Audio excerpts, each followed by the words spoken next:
वल्लभ भाई पटेल का जन्म 31 अक्टूबर 1875 को गुजरात के नादियाड में हुआ था। उनकी जयंती अब राष्ट्रीय एकता दिवस के रूप में मनाई जाती है। वह एक किसान परिवार से संबंधित थे। अपने प्रारंभिक वर्षों में पटेल को बहुत से लोग एक महत्वाकांक्षाहीन व्यक्ति मानते थे, जो किसी साधारण नौकरी के लिए नियत था। हालांकि पटेल ने उन्हें गलत साबित किया। उन्होंने उधार की किताबों से स्वयं अध्ययन करते हुए कानून की परीक्षा उत्तीर्ण की। कानून की परीक्षा पास करने के बाद पटेल ने गुजरात के गोधरा, बोरसद और आनंद में वकालत की। उन्होंने एक कठोर और कुशल वकील के रूप में प्रतिष्ठा अर्जित की।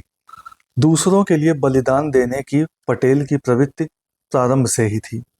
पटेल का सपना इंग्लैंड में कानून की पढ़ाई करने का था।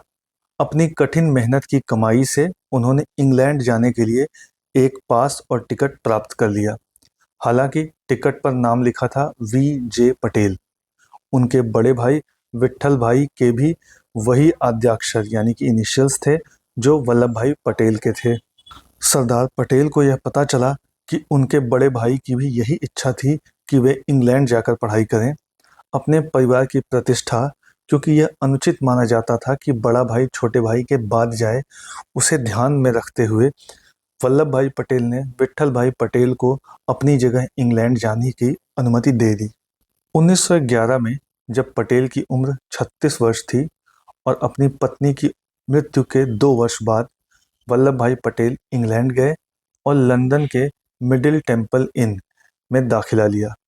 पटेल ने कॉलेज की कोई औपचारिक शिक्षा न होने के बावजूद अपनी कक्षा में प्रथम स्थान प्राप्त किया। उन्होंने 36 महीने का कोर्स मात्र 30 महीनों में पूरा किया। भारत लौटने के बाद पटेल अहमदाबाद में बस गए और वहां के सबसे सफल बैरिस्टरों में से एक बन गए। अब देखते हैं भारतीय स्वतंत्रता आंदोलन में सरदार वल्लभ भाई पटेल की भूमिका। स्वतंत्रता आंदोलन के प्रारंभिक चरणों में पटेल न तो सक्रिय राजनीति में विशेष रुचि रखते थे और न ही महात्मा गांधी के सिद्धांतों से प्रभावित थे। हालांकि 1917 में गोधरा में मोहनदास करमचंद गांधी से मुलाकात ने पटेल के जीवन को मूल रूप से बदल दिया। पटेल ने कांग्रेस ज्वाइन की और गुजरात महासभा के सचिव बने, जो बाद में कांग्रेस का एक प्रमुख गढ़ बन गई। गांधी जी के आह्वान पर पटेल ने अपनी कठिन परिश्रम से अर्जित नौकरी छोड़ दी और 1918 में प्लेग और अकाल के समय खेड़ा जिले में करों से छूट के लिए संघर्ष आंदोलन में शामिल हो गए। पटेल ने गांधी के असहयोग आंदोलन में भी भाग लिया, जो कि 1920 में हुआ था, और पश्चिम भारत में घूमकर 3 लाख सदस्य भर्ती किए। उन्होंने 1.5 मिलियन रुपए यानी लगभग 15 लाख रुपए से अधिक पार्टी फंड के लिए एकत्र किए। ब्रिटिश शासन के दौरान भारतीय ध्वज फहराने पर प्रतिबंध था। जब गांधी को कैद कर लिया गया तो पटेल ने 1923 में नागपुर में सत्याग्रह आंदोलन का नेतृत्व किया। यह आंदोलन ब्रिटिश कानून के खिलाफ था। 1928 का बारडोली सत्याग्रह वह ऐतिहासिक क्षण था जिसने वल्लभ भाई पटेल को सरदार की उपाधि दिलाई और उन्हें पूरे देश में लोकप्रिय बना दिया। इस आंदोलन से प्रभावित होकर पंडित मोतीलाल नेहरू ने गांधी से आग्रह किया कि वह सरदार वल्लभ भाई पटेल का नाम कांग्रेस अध्यक्ष पद के लिए सुझाएं। 1930 में नमक सत्याग्रह के दौरान ब्रिटिशों ने सरदार पटेल को गिरफ्तार किया और बिना किसी गवाह के मुकदमे में डाल दिया। जब द्वितीय विश्व युद्ध 1939 में शुरू हुआ तो पटेल ने नेहरू के निर्णय का समर्थन किया कि कांग्रेस को केंद्रीय और प्रांतीय विधानसभाओं से वापस ले लिया जाए। पटेल अपने प्रभावशाली भाषण कौशल के लिए जाने जाते थे, जैसा कि उन्होंने ग्वालियर टैंक मैदान, अब अगस्त क्रांति मैदान के नाम से उसे जाना जाता है, जो कि अब मुंबई में है, वहां पर दिए गए भाषण से साबित होता है, जहां उन्होंने गांधी के आह्वान पर 1942 में संपूर्ण भारत में सविनय अवज्ञा आंदोलन यानी कि सिविल डिसोबीडियंस मूवमेंट की शुरुआत की। भारत छोड़ो आंदोलन यानी कि क्विट इंडिया मूवमेंट के दौरान, जो कि 1942 में हुआ था, ब्रिटिशों ने पटेल को गिरफ्तार कर लिया। उन्हें और पूरे कांग्रेस कार्य समिति को 1942 से 1945 तक अहमदनगर किले में कैद रखा गया। गांधी इरविन समझौते पर हस्ताक्षर होने के बाद पटेल को 1931 के कांग्रेस अधिवेशन, जो कि कराची में हुआ था, वहां के लिए कांग्रेस अध्यक्ष चुना गया। कांग्रेस ने स्वयं को मौलिक अधिकारों और नागरिक स्वतंत्रताओं की रक्षा के लिए प्रतिबद्ध किया। पटेल ने एक धर्मनिरपेक्ष राष्ट्र की स्थापना की वकालत की। उनकी अन्य प्राथमिकताओं में मजदूरों के लिए न्यूनतम वेतन और अछूतों के उन्मूलन का उद्देश्य शामिल था। कांग्रेस अध्यक्ष के रूप में अपने पद का उपयोग करते हुए पटेल ने गुजरात में किसानों की जब्त की गई जमीनों की वापसी को संगठित किया। पटेल ने समाज सुधार के क्षेत्र में भी काम किया।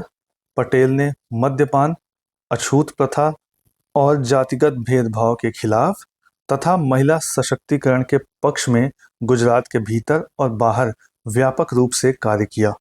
स्वतंत्रता प्राप्ति के बाद वे भारत के पहले उप प्रधानमंत्री बने। स्वतंत्रता की पहली वर्षगांठ पर पटेल को भारत का गृह मंत्री नियुक्त किया गया। वे राज्य विभाग और सूचना एवं प्रसारण मंत्रालय के प्रभारी भी थे। भारत के पहले गृह मंत्री और उप प्रधानमंत्री के रूप में पटेल ने पंजाब और दिल्ली से भाग रहे शरणार्थियों के लिए राहत कार्यों का आयोजन किया और शांति बहाल करने के लिए कार्य किया। यह वही कार्य था जो सरदार पटेल की सबसे स्थायी विरासत के रूप में जाना गया। उन्होंने राज्य विभाग का कार्यभार संभाला और 565 रियासतों को भारतीय संघ में मिलाने की जिम्मेदारी निभाई। उनको श्रद्धांजलि देते हुए जवाहरलाल नेहरू ने कहा कि सरदार नया भारत बनाने और उसे मजबूत करने वाले निर्माता हैं। हालांकि स्वतंत्र भारत को सरदार पटेल की अमूल्य सेवाएं केवल 3 वर्षों तक ही प्राप्त हो सकी। भारत के इस पुत्र का निधन 15 दिसंबर 1950 को 75 वर्ष की आयु में दिल का दौरा पड़ने से हुआ। हालांकि स्वास्थ्य और उम्र के गिरते हालातों के बावजूद सरदार पटेल ने एक एकीकृत भारत बनाने के अपने बड़े लक्ष्य को कभी नहीं भुलाया। भारत के पहले गृह मंत्री और उप प्रधानमंत्री के रूप में सरदार पटेल ने लगभग 565 रियासतों को भारतीय संघ में मिलाने में प्रमुख भूमिका निभाई। कुछ रियासतें जैसे त्रावणकोर, हैदराबाद, जूनागढ़, भोपाल और कश्मीर भारत में शामिल होने के पक्ष में नहीं थी। सरदार पटेल ने इन रियासतों के साथ सहमति बनाने के लिए अथक परिश्रम किया, लेकिन जहां आवश्यक हुआ वहां उन्होंने साम, दाम, दंड और भेद की नीति अपनाने में भी संकोच नहीं किया।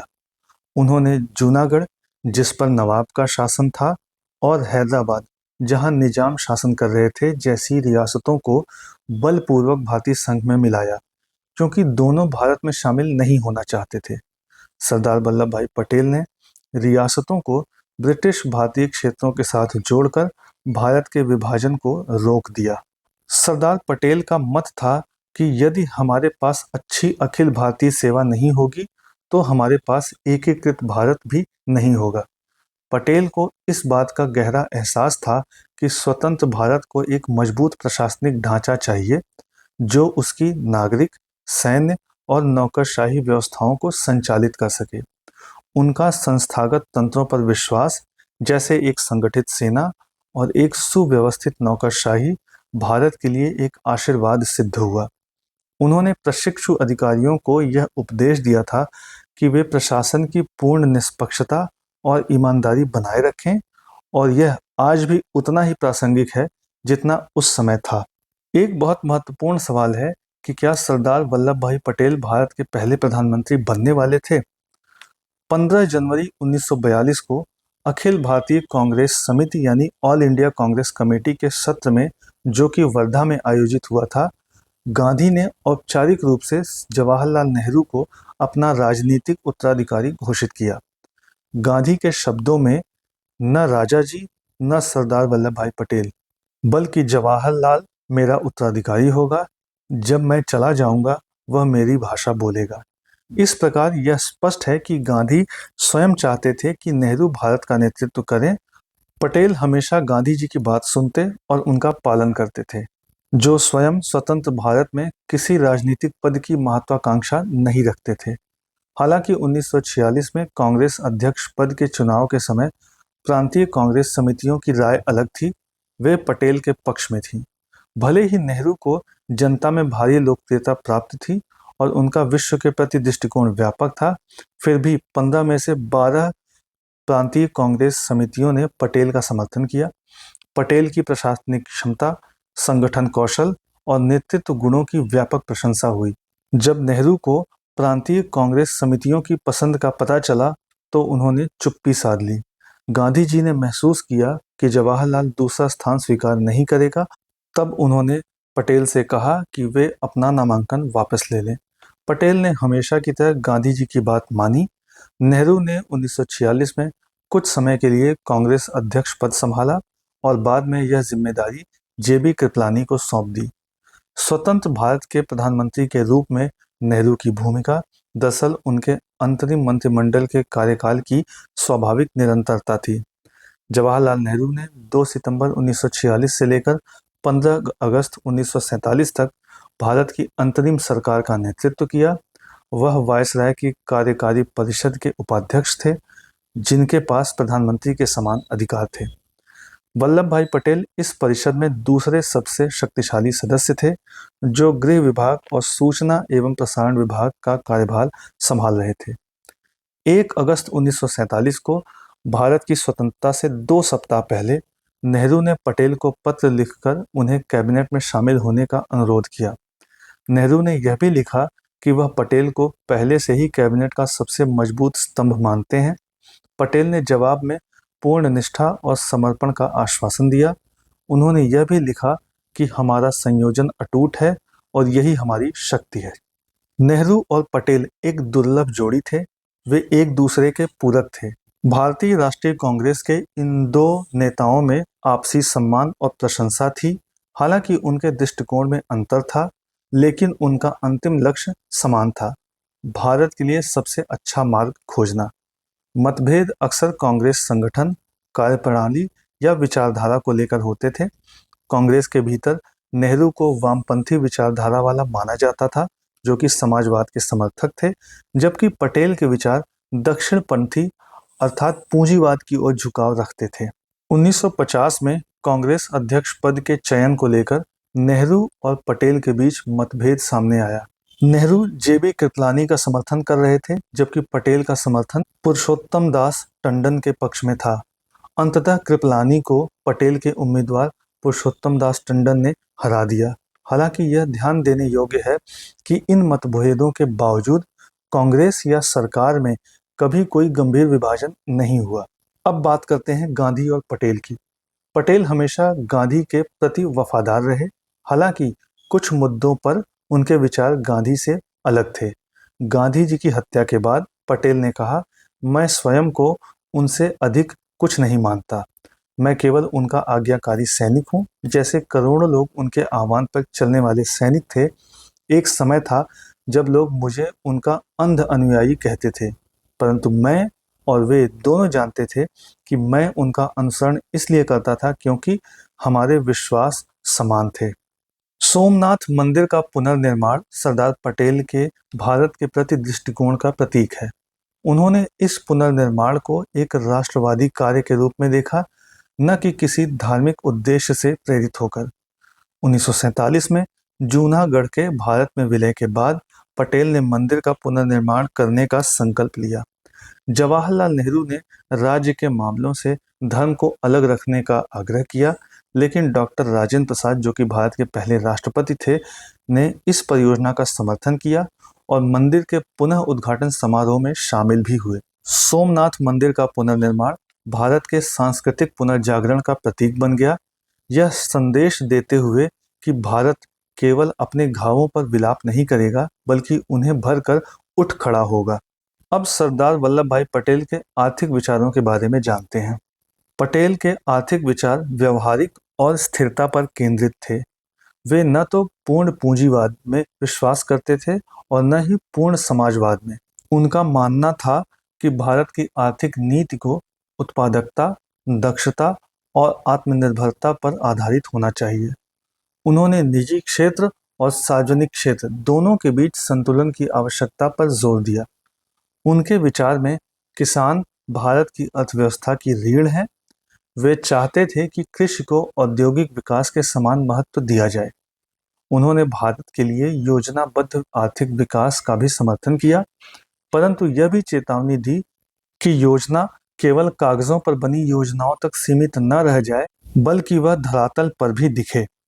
अब सवाल यह उठता है कि क्या सरदार पटेल विभाजन के खिलाफ थे या नहीं? तो इसका जवाब है हाँ। प्रारंभ में पटेल विभाजन के सख्त खिलाफ थे। उन्होंने बार बार कहा कि भारत का विभाजन हमारी सभ्यता की हार होगी। उन्होंने माना कि विभाजन एक गंभीर भूल है जो अंततः दीर्घकालीन पीड़ा का कारण बनेगी।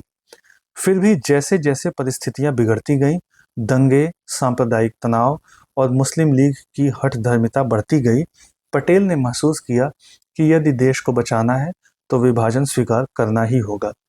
उन्होंने कहा, मैं विभाजन को पसंद नहीं करता, परंतु यदि इससे हमारे लोगों को राहत मिलती है तो मैं इसे एक आवश्यक बुराई के रूप में स्वीकार करूंगा। इस प्रकार उन्होंने राजनीतिक यथार्थवाद अपनाया और गांधी और नेहरू के साथ मिलकर विभाजन योजना को व्यवहारिक रूप देने में सहायता की। सरदार पटेल के सबसे महत्वपूर्ण कामों में से एक है रियासतों का एकीकरण। 1947 में भारत की स्वतंत्रता के समय भारत का राजनीतिक परिदृश्य अत्यंत जटिल था। ब्रिटिश भारत के साथ साथ 562 रियासतें थीं, जिन्हें ब्रिटिश शासन ने स्वतंत्र निर्णय का विकल्प दिया था कि वे भारत में शामिल हों, पाकिस्तान में मिलें या स्वतंत्र रहें। यह स्थिति नवगठित भारत के लिए विस्फोटक थी। यदि रियासतें स्वतंत्र रहने का निर्णय लेती तो भारत का एकीकरण असंभव हो जाता।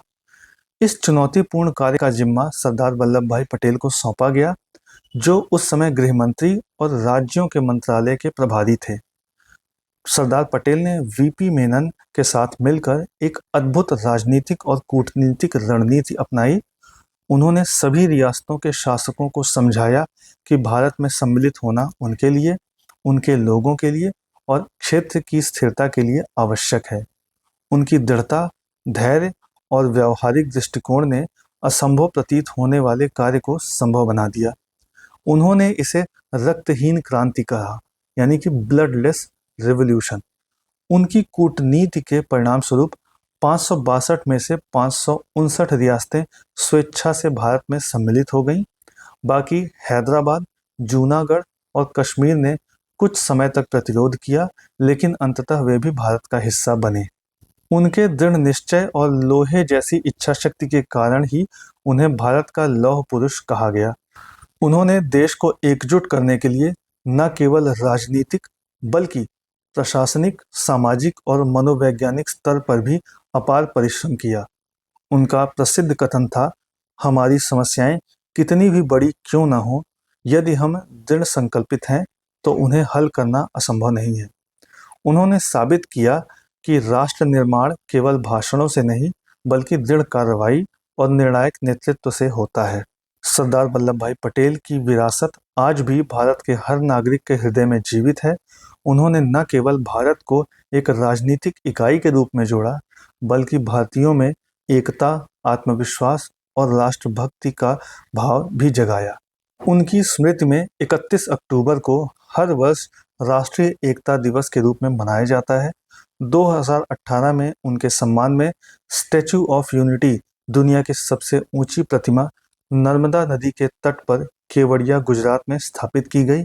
यह केवल एक मूर्ति नहीं बल्कि भारत की एकता, शक्ति और दृढ़ निश्चय का प्रतीक है। 15 दिसंबर 1950 को सरदार वल्लभ भाई पटेल का मुंबई, जो कि तत्कालीन बॉम्बे कहा जाता था, वहां पर निधन हो गया। उनका अंतिम संस्कार मुंबई के सोनापुर में किया गया।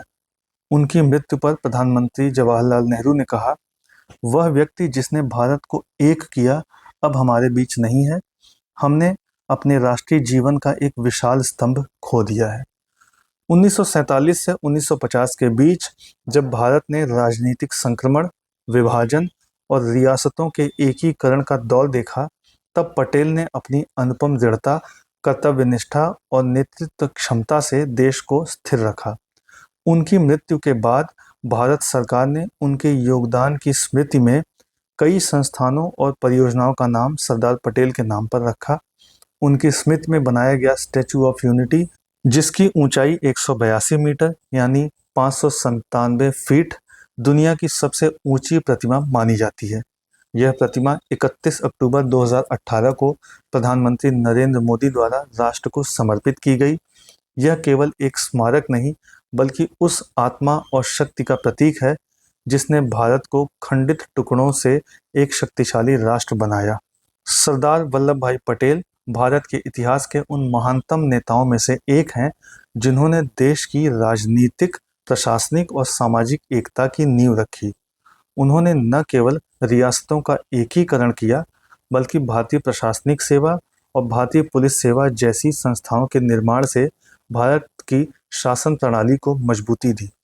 उनकी सादगी, ईमानदारी, दृढ़ता और राष्ट्र प्रेम आज भी भारत के हर नागरिक के लिए प्रेरणा का स्रोत है।